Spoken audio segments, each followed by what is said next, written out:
Alrighty, let's go ahead and talk about something very interesting. At least something I find interesting. You know the idea of the big lie? The idea that elections were stolen by the Democrats and that's why Trump's not in office? There's some fallout to that.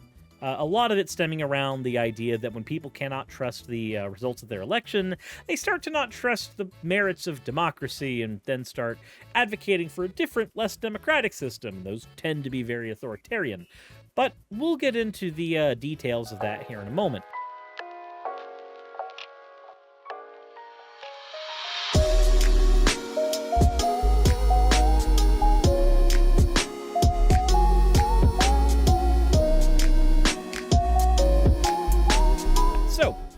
This first one here is from Rosklops. Got bored and decided to draw a battle-hardened Suris. This looks less battle-hardened and more angry and beat up.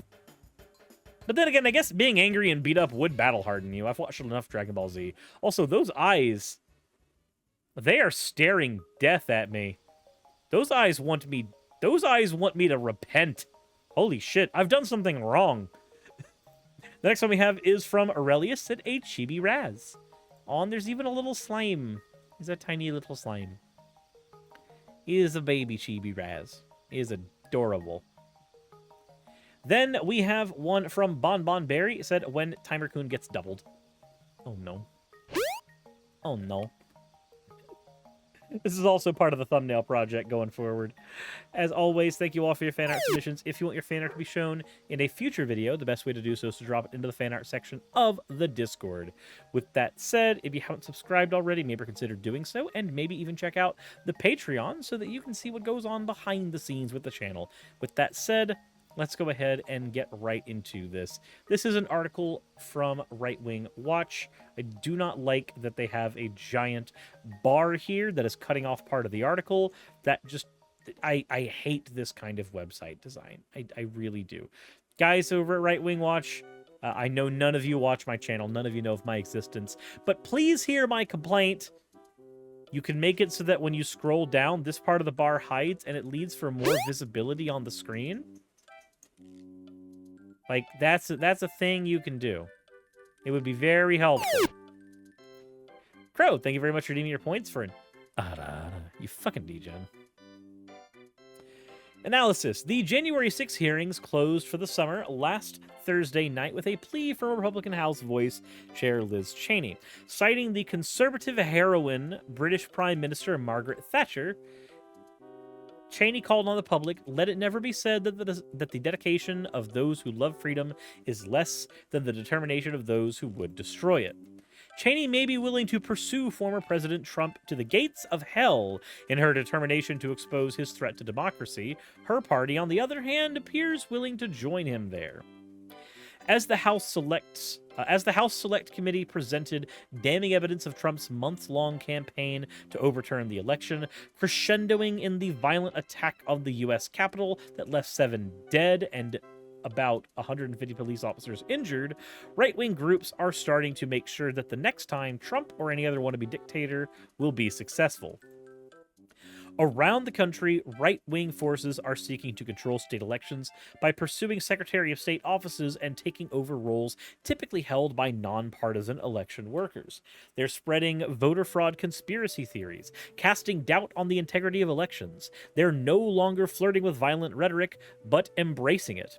On Thursday night, the committee played a tape of former White House strategist Steve Bannon, who recently was convicted of contempt of Congress for failing to comply with the committee's subpoena, in which he revealed to a room of Trump supporters Trump's plan and strategy ahead of Election Day.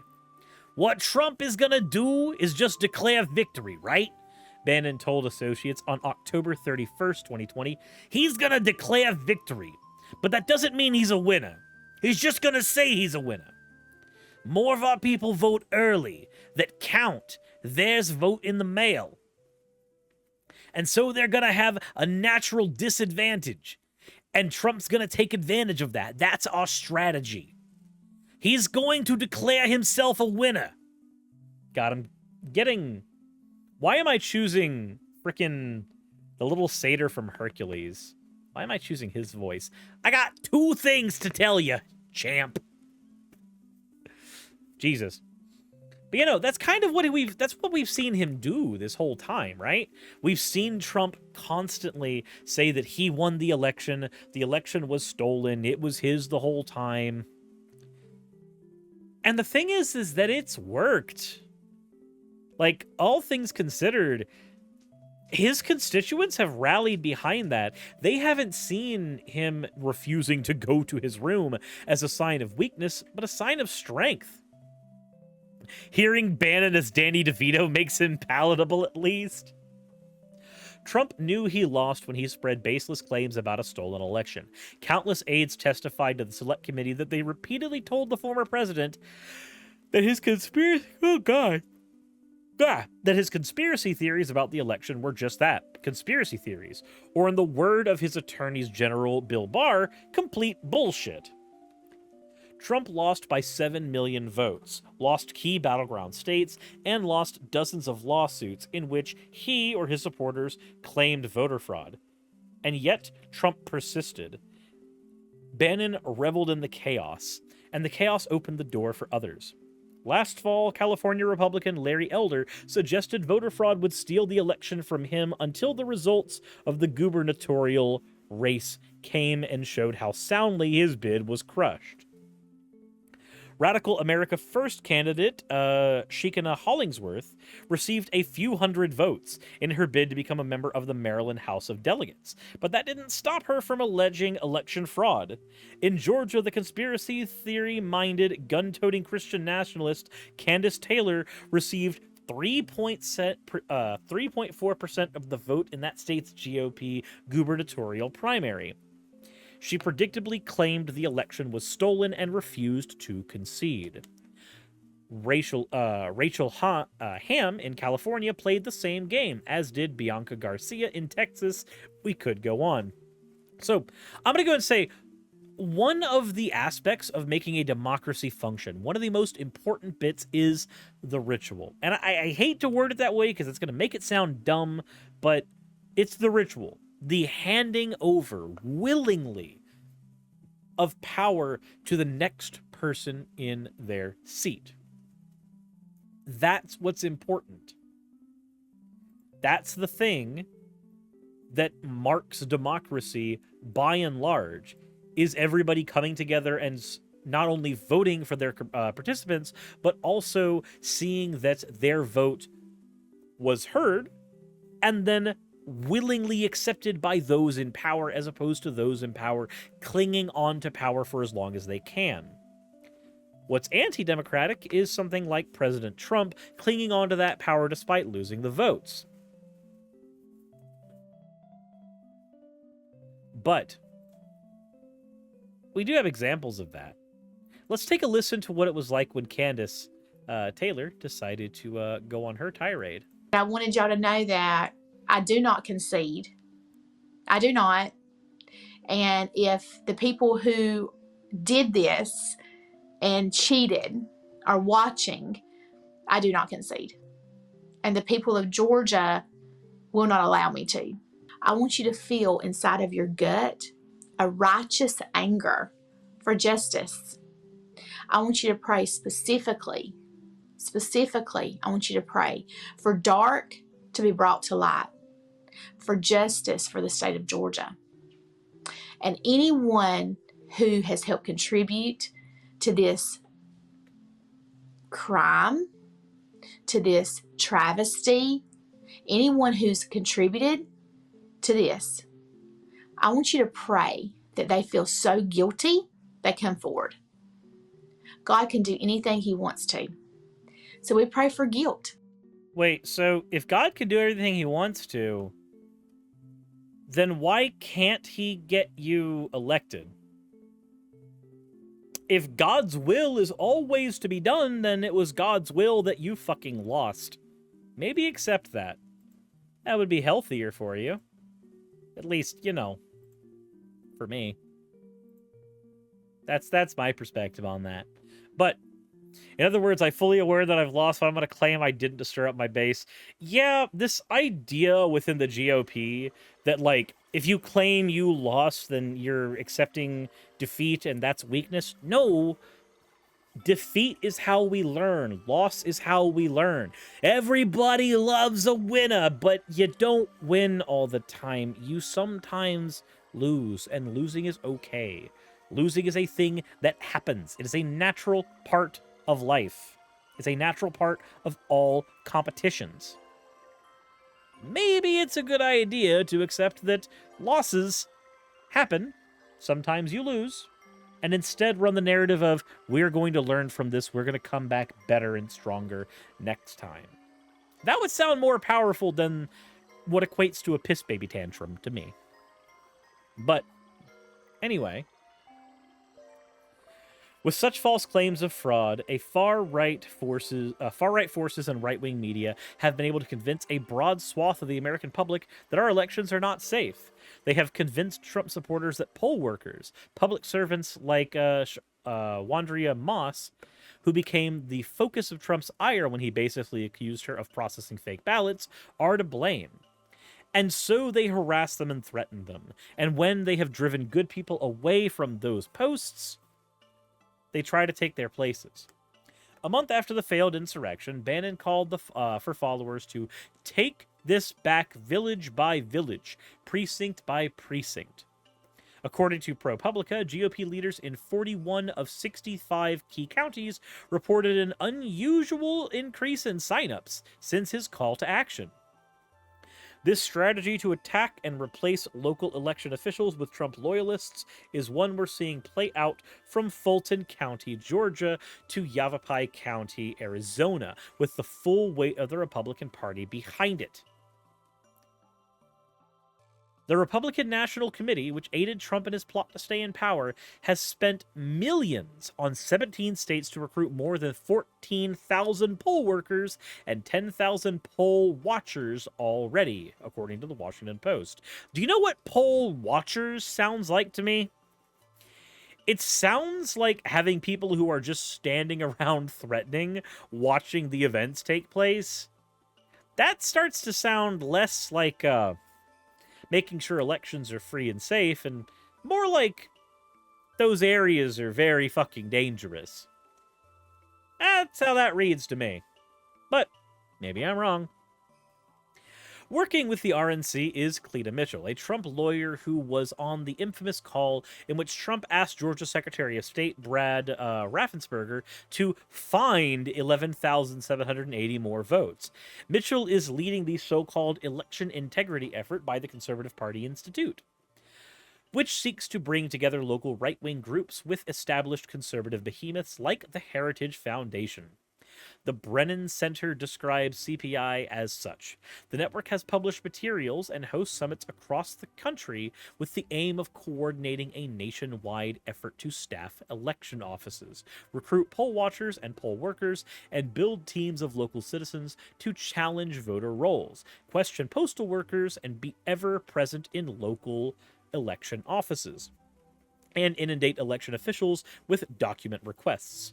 Perhaps unsurprisingly, CPI became the home to other Trump allies who have had a role in the months-long effort to overturn the election, including Trump's former chief of staff, Mark Meadows, who sat scrolling through his phone when he heard about threats of violence on January 6th. Trump's former social media director, Dan Scavino, who spread voter fraud conspiracies on behalf of the tweet-happy president, and Ed Corrigan, who appeared to be busy behind the scenes encouraging Mike Pence to buck his constitutional duty and overturn the election, CPI enjoyed a $1 million boost from Trump's Save America PAC. CPI and organizations like it are finding success. 1 in 5 local election administrators say that they are likely to leave their jobs before the 2024 presidential election, according to a survey by the Brennan Center for Justice. These public servants cite politicians attacking a system that they know is fair and honest, and the stress of the job as the top 2 reasons for their planned departure. So, what you have here is a group of people who are attacking the idea of democratically elected officials and doing everything in their power, knowing that democracy is doing what it's supposed to do, knowing that those wheels are turning the way that they are meant to, and they're going, but I'm going to lie about it anyway. But I'm going to continue to put up a stink about it. The very fabric of what we are told makes America America is something that these people are very much against. The idea of free and fair elections, that's something that is supposed to be integral to how our nation functions, but it's seen more as a bug and not a feature for America, for them, I guess. Meanwhile, other politicians are running for Secretary of State to gain control of their state's elections. Arizona's Mark Finchem stood outside the U.S. Capitol's East Steps as the anti-government extremist Oath Keepers, of which Finchem claims to be a member, stormed the building. 3 months later, he announced his bid for Arizona's Secretary of State and earned Trump's endorsement. In Michigan, Christina Caramano, also blessed with a Trump endorsement for her voter fraud conspiracy theories, became the Republican nominee in the race for Secretary of State. And in Georgia, Representative Jody Hice tried to best Trump nemesis Secretary of State Brad Raffensperger out of the Republican nomination to no avail. Added to this stew, a large dose of violent rhetoric. Ahead of January 6th, violent rhetoric was widespread on pro-Trump social media and among far-right groups. Today, it no longer remains on the fringes but has been embraced by right-wing politicians. In Missouri, former Governor Eric Greitens, whose ex-wife has accused him of domestic violence, released a campaign ad for his U.S. Senate bid, saying, "Today we're going rhino hunting." Greitens says in the ad, before bursting through a door with a SWAT team, guns raised, "Get a rhino hunting permit. There's no bagging limit, no tagging limit, and it doesn't expire until we save our country." So, what is a rhino? Y'all who don't know, the acronym stands for Republican in name only. Just like for Democrats, a dino would be like a Joe Manchin type character, a Democrat in name only. What it is in every scenario, for the most part, is a type of thought-terminating cliche that creates an us versus them. It's also a no true Scotsman fallacy. No true Republican would say Donald Trump was not the messiah of the party, but there are Republicans in the party who do not like Donald Trump, so they must be rhinos. They're Republicans in name only. At least, that's how the logic goes. It's an error of logic, though. He's not only seeing red. In Oklahoma, state Senate candidate Jaron Jackson wants to shoot godless commies.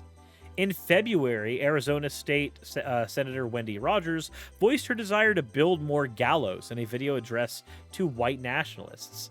Let's take a look at the actual video itself. This is the rhino hunting one, right? No, this is the godless commies one. Let's take a look here. We are at war with communism, or I should say communism is at war with us. This war is designed to not look like a war. They're coming for our kids. They've destroyed the economy. They've hostaged the government. I'm a Bible-believing Christian. I believe that the gospel of Jesus Christ is the only way to salvation. I also think it's the only way we overcome. I think it's the way that we win. I know it's the way that we win. I'm running for state senate, and on June 28th, I'd like to ask for your vote and for you to unleash me.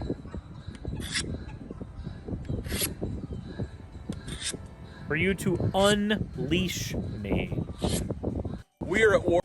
Unleash me. First of all, maybe you should learn a little bit about audio and how to remove the that sound, that god-awful, I just took out my camcorder at Pensacola Beach sound. Because it's horrible.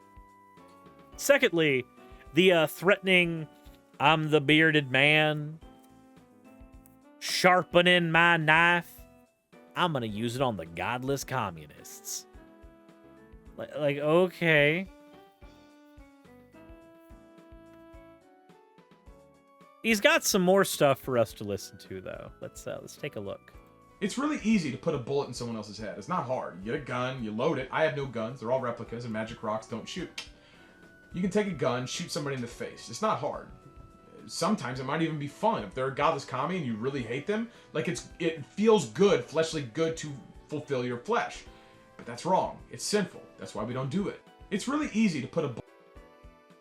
Just think about that rhetoric for a minute. Think about that rhetoric. This is a person who is trying to run for Senate and is literally just sitting there going, you know, I think it's fun to... Hold on, I need to sit here with a fidgeting device to mimic the stupid fucking knife. You know, it's really fun to shoot other Americans in the head. I think it's really fun to kill them. And I think talking about this will make you elect me. I'm a God-fearing Republican. I want you to unleash me. But the reason that I've never been unleashed is because it would be bad, because God says it would be sussy-wussy if I did.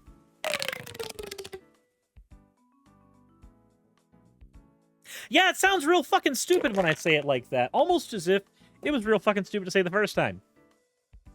When asked by Cheney whether he believed in the peaceful transfer of power, former Trump National Security Advisor Michael Flynn pleaded the Fifth Amendment.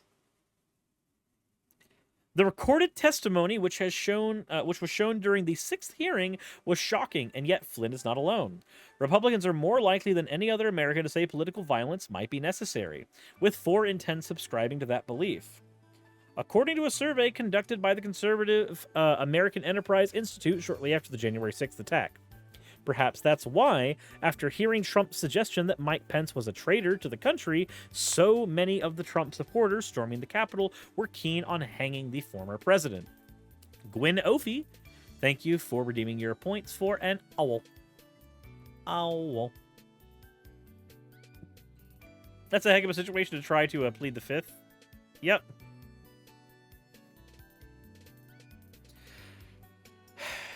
Trump, as the hearing Thursday revealed, did nothing for 187 minutes while his supporters rampaged through the Capitol, beat police officers, and hunted for Pence, Pelosi, and other members of Congress, all with the goal of preventing the peaceful protest of power.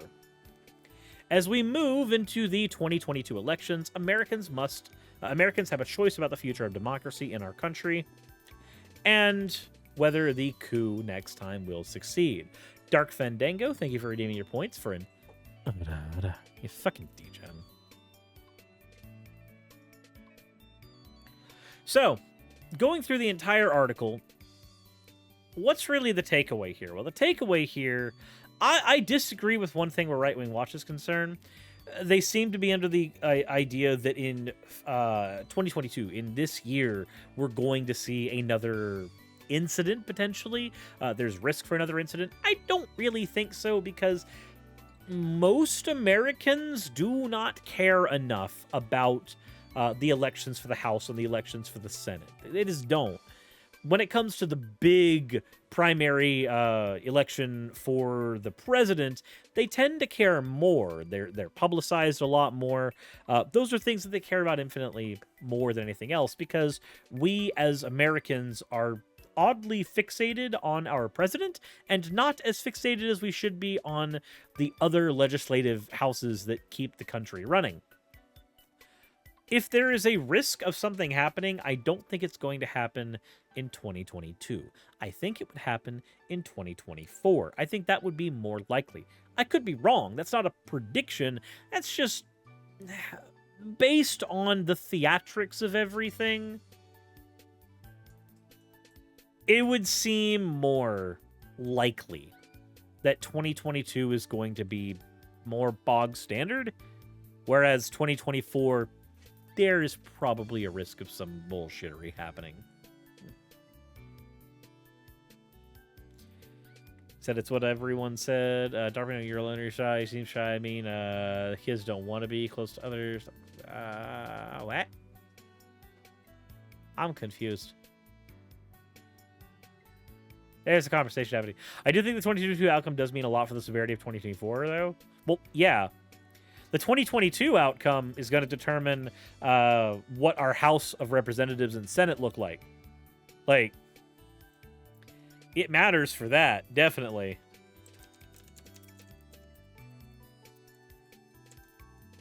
So there's bullshittery foot already with the altered maps Republicans are being used. Well, those altered maps have been being used for years, though. Like, Is it bullshittery? Yes, but it's bullshittery that's been employed every time. Whereas, like, violence around the election has not been employed every time. But you know, November 8th, 2022. Please, go vote for your fucking Senate. Maybe a good idea to remind everybody that that's the date that you do that this year. November 8th of this year. Don't not be there. Go fucking vote. Please keep dipshits out of office. Probably a good idea. Said you just want to see Marjorie Taylor Greene gone? Naki Bree, if you want to see Marjorie Taylor Greene gone, the only shot we have there is Marcus Flowers. He's the one that won his primary, so he's the one who's going to be going against Marjorie. Like, that's how that's going to work. I want to see Marjorie Taylor Greene gone as well. I do. Believe me, I really do. But I would hope that people in Georgia's District 14 would go to the polls and vote. Let's see here.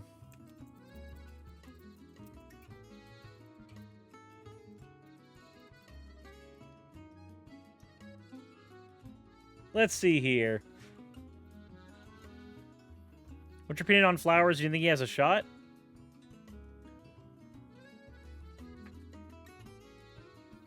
I think he has a shot, because I think there are Republicans who are going to vote against him. Or who are going to vote against Marjorie Taylor Greene, rather. But what I'm saying is, if you are in Georgia, and you are in Murray County, Whitefield County, Catoosa County, Walker County, Dade County, Chattooga County, Gordon County, Pickens County, Floyd County. I'm just going from north to south. Polk County, Haralson County, Paulding County. Any of those areas. Guess what? That's District 14. That's Marjorie's district. If you live in Georgia and you are in one of those counties and you do not want Marjorie to be in office, go fucking change it. Please. I'm begging you. District 14 sounds like some Hunger Games thing.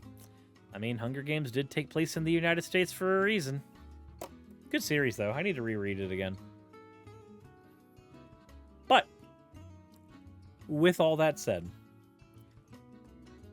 my biggest takeaway from this is that when it comes to elections in the United States, things are about to get very dire very fast. Because people are not going to see peaceful transfer of power as the norm if peaceful transfer of power is denied repeatedly by one side of our political aisle. Democracy only works if everybody agrees to it. Hate to tell you that.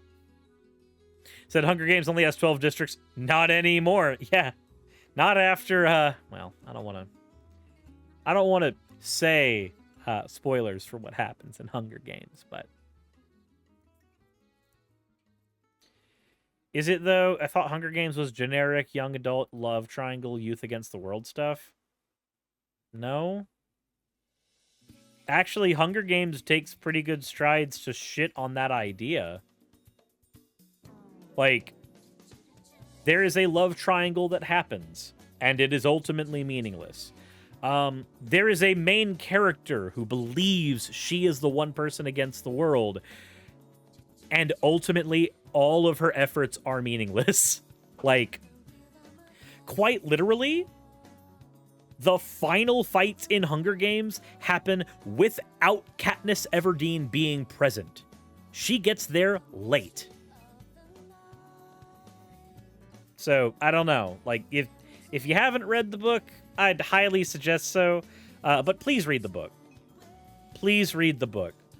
The book does infinitely more for those characters than the movie ever did. The movie does try to make it very, like, us against the Capitol. Let's go. But the books are very much the psychological horror of being a person in the middle of a world telling you to kill everybody and survive while doing it. and what it's like to be a pawn in a system where you have no control over anything, and every action you make has little to no meaning whatsoever, except the meaning other people who you don't know ascribe to it. Book's good. Book's real good.